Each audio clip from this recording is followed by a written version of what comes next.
Jenny says, I'm a single woman and I rent an apartment in a great city. I'm very happy here as it is close to my work, my church, and most of my social activities. I have no desire to own my own home because I'm afraid I have to have maintenance and lawn care people on speed dial. And to buy something even remotely affordable, I would have to move way outside of town. Is it okay to rent forever? I hear you talk about a paid off home being a large piece of people's net worth, but is it still possible to build wealth if you don't own a home? I think the biggest piece in this, Jenny, is looking far in the future. And I always look to, when it comes to retirement time, the singular expense that continues to go up that you will not have control over is your house, is your housing. So rent will continue to rise. And if you own your home and you pay it off, then that's an expense that you don't have, and it's continuing to work for you, building equity. So it is a part of your financial, picture that I would want you to have a part of it. It doesn't have to be today. It doesn't have to be in the next 5 years, but eventually I would have home ownership in your financial picture for many reasons. But I think mostly when you look towards times like retirement, you won't have to have that expense that continues to rise, and you actually have an asset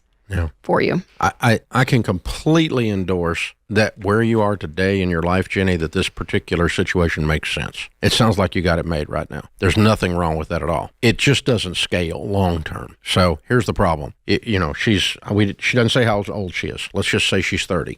Okay. Every single year from 30 to 70, your rent's going to go up. Or your landlord's asleep at the wheel, they will die, and the next person will jack it through the roof to make up the difference. But the value of the rent goes up every single year from age 30 to age 70. Your most expensive line item in your budget is housing. So the most expensive line item in your budget is out of your control, variable, and increasing. That is not scalable. That's not sustainable long term. Again, like Rachel said, if you want to do it for 4 or 5 years, I think you got a good gig. Go ahead and do it for 4 or 5 years.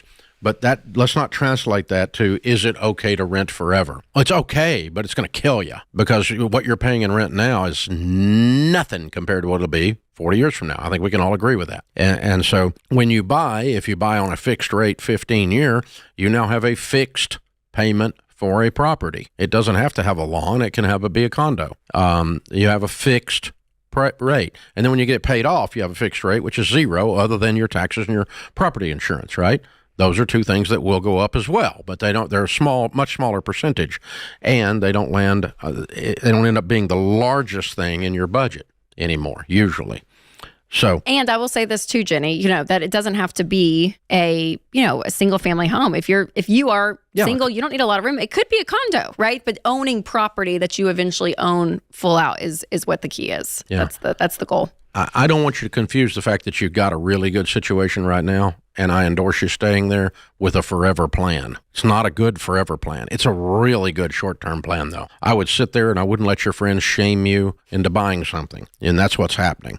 And people are going, you got to buy a house, you got to buy a house. And you don't have to buy a house right now. You not got a bad deal. But you do need to stabilize the most expensive line item in your budget before it gets out of control and starts messing up your life. I mean, can you imagine being 70 years old and broke and your rent goes up every year?